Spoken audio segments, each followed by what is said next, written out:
Jesus explicou quem ele era antes da criação do mundo. Nosso Senhor Jesus, em sua sabedoria transcendental, desvelou sua essência antes mesmo da criação do mundo. Dentro desse enigma divino, encontramos preciosas revelações, especialmente registradas no Evangelho de João. Nesse cenário primordial, Jesus teceu uma oração singular, uma das mais poderosas e significativas de toda a Bíblia. O capítulo 17 de João nos presenteia com um momento íntimo, onde podemos quase sentir o pulsar do coração de Jesus enquanto ele se dirige ao seu Pai Celestial. Embora a Escritura contenha muitas grandiosas orações, a prece de Jesus nesse capítulo destaca-se como a mais monumental, um diálogo divino que transcende o tempo. No versículo de 1 a 5, Jesus, elevando seus olhos aos céus, inicia sua prece profunda. Jesus falou essas coisas e, levantando os olhos ao céu, disse: Pai, é chegada a hora. Glorifica a teu Filho, para que também o teu Filho te glorifique a ti, assim como lhe deste poder sobre toda a carne, para que dê a vida eterna a todos quantos lhe deste. E a vida eterna é esta, que conheçam a ti só por único Deus verdadeiro e a Jesus Cristo, a quem enviaste. Eu glorifiquei-te na terra, tendo consumado a obra que me deste a fazer. E agora, glorifica-me tu, ó Pai, junto de ti mesmo, com aquela glória que tinha contigo antes que o mundo existisse. Nesta oração, Jesus revela não apenas sua conexão íntima com o Pai, mas também a magnitude de sua glória pré-existente.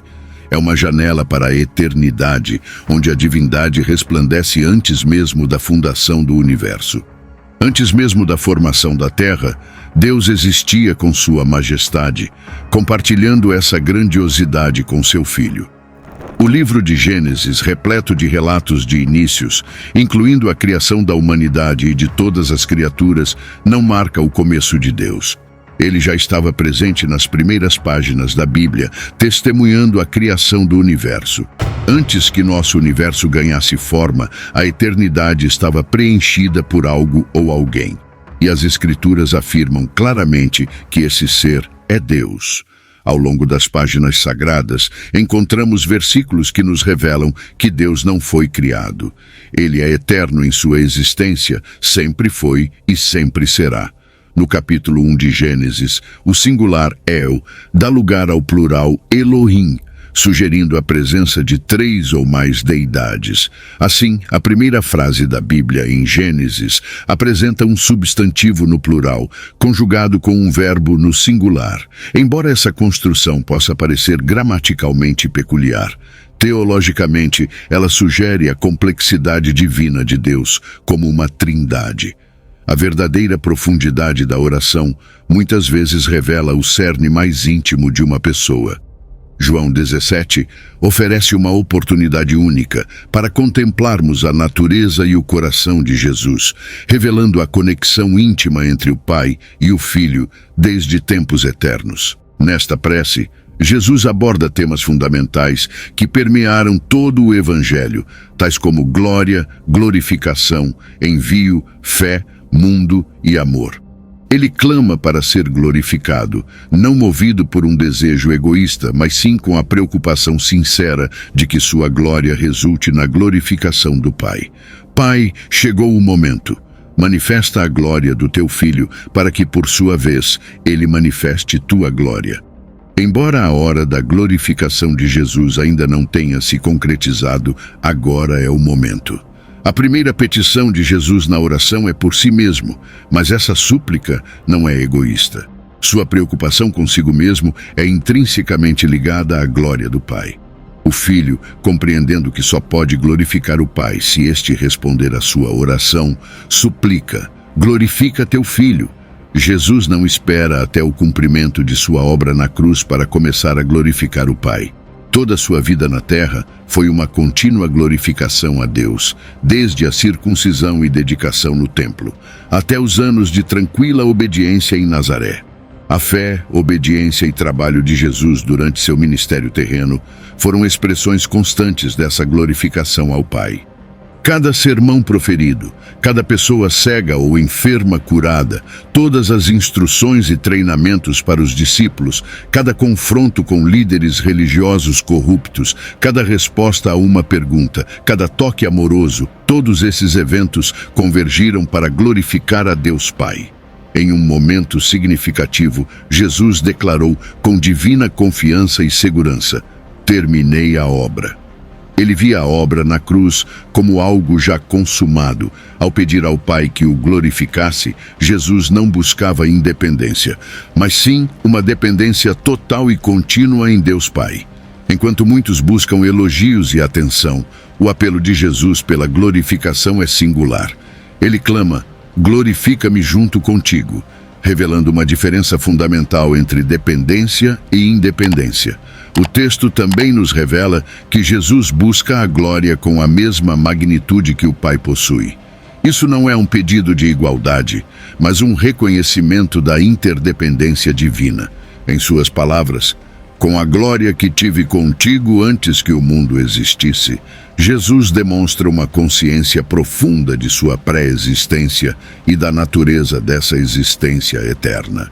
Ele reconhece um tempo na eternidade passada, quando Deus Filho e Deus Pai compartilhavam glória. A sinceridade e sensatez das orações de Jesus só poderiam existir porque ele é, de fato, o Senhor, igual ao Deus Pai. O livro de Isaías, no capítulo 42, versículo 8, declara que o Senhor não compartilha sua glória com ninguém. Portanto, se Deus Pai e Deus Filho compartilham essa glória, ambos devem ser o Senhor. Um comentarista bíblico observou: sua petição principal era que o Pai o recebesse de volta para a glória que ele havia renunciado para cumprir sua missão. Essa súplica pelo retorno à sua glória imaculada inequivocamente implica sua preexistência e igualdade com o Pai, confirmando sua afirmação de que ele e o Pai são um. João capítulo 10, versículo 30. O Evangelho de João destaca a glória de Jesus ao longo de seu relato, registrando cuidadosamente as diversas maneiras como Jesus se referiu à sua própria glória nesta oração. Os eventos que culminaram na crucificação começaram com a traição. A frase "agora o Filho do Homem é glorificado" refere-se à razão pela qual Jesus veio ao mundo. Ele morreria e então ressuscitaria dos mortos como expiação substitutiva, glorificando o Pai, enquanto o Pai, por sua vez, glorificaria o Filho. Ambos promoveriam a glória um do outro. Destacar a grandeza de Deus é, de fato, a essência do chamado cristão. Tudo o que fazemos em pensamento, palavra e ação é para a glória de Deus. Jesus, em sua oração, transcende a petição pessoal e estende seus anseios a nós. Em João 17, versículo 24, ele expressa: Pai, desejo que também aqueles que tu me deste estejam comigo onde eu estiver, para contemplarem a minha glória, a qual me conferiste, pois tu me amaste antes da fundação do mundo. Assim, tudo o que somos ou nos tornamos em nossas jornadas espirituais é devido ao Salvador que se entregou por nós, que intercede para que possamos ser um com Ele e nos proporciona um padrão magnífico para seguirmos em nossas próprias vidas de oração. Ao chegarmos ao Apocalipse, vislumbramos novamente a glória de Jesus. João, incumbido de documentar as visões que presenciou, descreve um Jesus poderoso, muito além de qualquer figura humana comum. Em Apocalipse capítulo 1, versículos 12 e 13, João relata: Voltei-me para ver quem falava comigo, e ao voltar-me, vi 7 candelabros de ouro, e entre os candelabros alguém semelhante a um filho de homem, vestido de uma túnica que chegava aos seus pés e cingido com um cinto de ouro ao redor do peito. João testemunha a visão gloriosa do Filho do Homem, o ilustre Jesus Cristo. Ele descreve a voz que ouviu: tão distintiva e marcante quanto o som de uma trombeta. Essa poderosa voz pertence ao Alfa e Ômega, o primeiro e o último, aquele que está no início e no fim de tudo. Ao identificar-se com esses nomes em Apocalipse, capítulo 1, versículo 18, Jesus revela que essa voz majestosa é sua própria. O título, o primeiro e o último, pertence ao Senhor, o Deus de Israel. O título Alfa e Ômega expressa a mesma essência do primeiro e o último. Esta passagem do Novo Testamento é uma das claras afirmações de Jesus como Deus. Ao se voltar, João provavelmente se deparou com um som de voz que talvez não coincidisse perfeitamente com suas lembranças da voz de Jesus durante seu ministério terreno. João descreveu essa voz como algo semelhante ao som de uma trombeta. No entanto, ele reconheceu que era Jesus devido à descrição que a voz faz de si mesma, como o Alfa e Ômega. Eu fui arrebatado em espírito no dia do Senhor e ouvi detrás de mim uma grande voz, como de trombeta. Apocalipse capítulo 1, versículo 10. Após passar tanto tempo ao lado de Jesus durante todo o seu ministério na terra, João finalmente teve a oportunidade de conhecê-lo face a face após todos esses anos. A descrição do manto e do cinto pode evocar imagens do sumo sacerdote na Bíblia, sugerindo também que Jesus é o sumo sacerdote para o seu povo. Essa visão em Apocalipse é um encontro transcendental com o próprio Cristo, marcado por símbolos que conectam seu papel divino com as imagens sagradas das Escrituras. A única outra menção de cintos em Apocalipse é encontrada no capítulo 15, versículo 6, também dourado, associado à imagem sacerdotal dos anjos no templo celestial. Assim, Jesus se revela não apenas como rei, mas também como sacerdote, uma combinação de imagens que se tornaram familiares ao povo judeu durante o período macabeu. João continua sua descrição revelando: sua cabeça e seu cabelo eram brancos como lã branca, brilhando intensamente como a neve, e seus olhos penetrantes e oniscientes resplandeciam como uma chama de fogo, perfurando meu ser.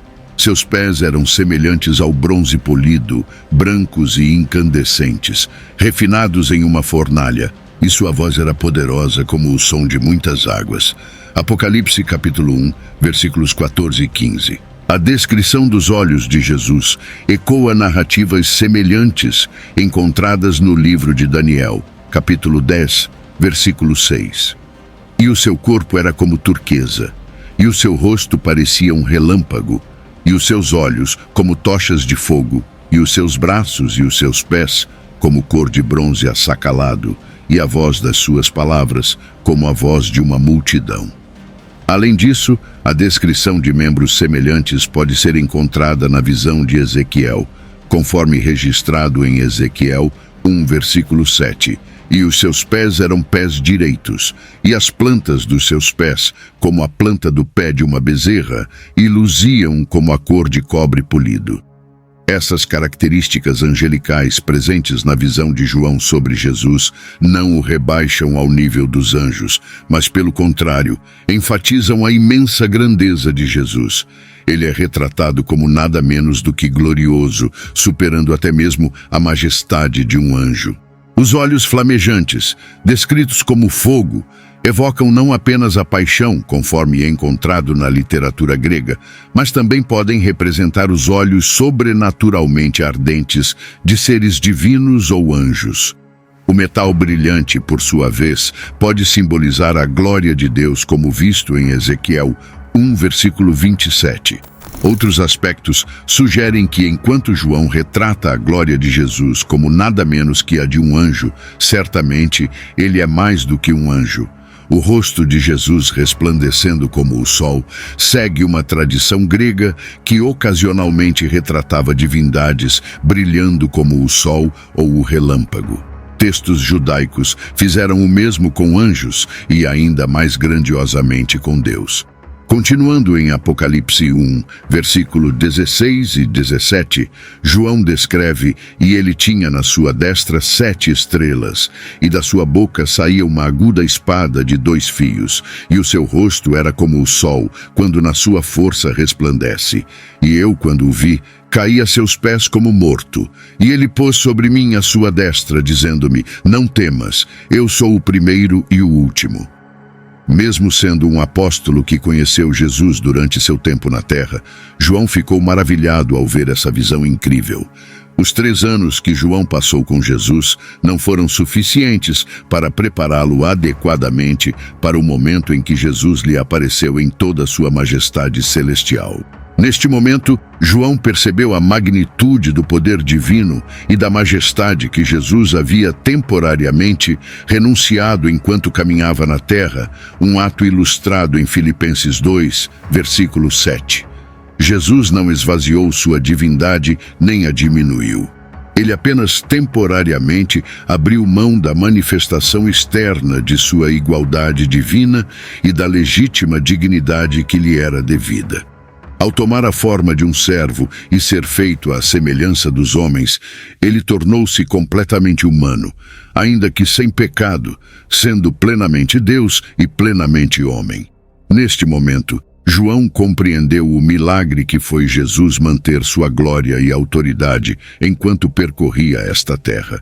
Jesus, aquele que é eternamente vivo, transcende o tempo e o espaço, experimentou a morte, mas agora está vivo para sempre. Ele detém as chaves do controle absoluto e da vitória sobre a morte e o Hades, o reino dos mortos. Jesus é aquele que vive, esteve morto e agora vive para sempre, possuindo credenciais de ressurreição, que confirmam sua vitória sobre a morte de forma definitiva. A vitória conquistada por Jesus sobre o pecado e a morte é eterna.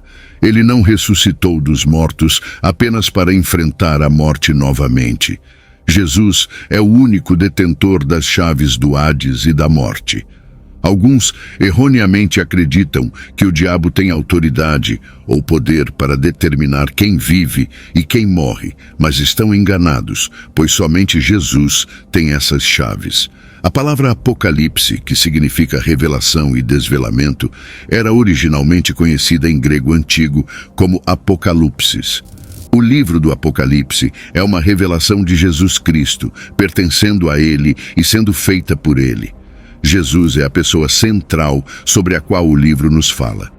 Muitos professores erram ao considerar Cristo apenas como um personagem histórico, distante e obscuro, que realizou atos admiráveis no passado, mas que não é uma realidade viva, presente e resplandecente, como observado por Spurgeon. Ao ler o que Deus lhe deu para mostrar aos seus servos, compreendemos que Deus escolheu revelar essa informação sobre Jesus Cristo para ser compartilhada com seus servos, não para ser mantida em segredo. O livro do Apocalipse é uma verdadeira revelação, não algo escondido ou apócrifo. Ele se destaca como um livro de profecia preditiva, fazendo previsões sobre eventos futuros, pelo menos relativos ao período em que foi escrito. Embora alguns desconsiderem a importância da profecia, argumentando que é um exercício frívolo, a seriedade do assunto é evidente no fato de que Deus escolheu falar sobre isso e, portanto, deveríamos estar dispostos a ouvir. Enquanto alguns aconselham a não examinar o que ainda está no futuro até depois de acontecer, é difícil entender essa visão, pois se Deus considerou importante falar sobre o futuro, deveríamos nos preocupar o suficiente para ouvir e entender essas revelações proféticas. Que esta verdade nos envolva em esperança, fé e confiança, capacitando-nos a viver com propósito em um mundo onde Jesus é não apenas o ontem e o hoje, mas também o amanhã. Que a mensagem do Apocalipse nos motive a compartilhar a grandiosa revelação de Jesus Cristo, pois Ele não é apenas o nosso passado redentor, mas o nosso futuro triunfante, que ao prosseguirmos possamos fazer ecoar esta verdade inabalável. Jesus é digno de toda honra, glória e adoração, agora e para sempre. Amém. Obrigado por ter assistido até aqui, que Deus te abençoe. Te esperamos nos próximos vídeos. Até lá.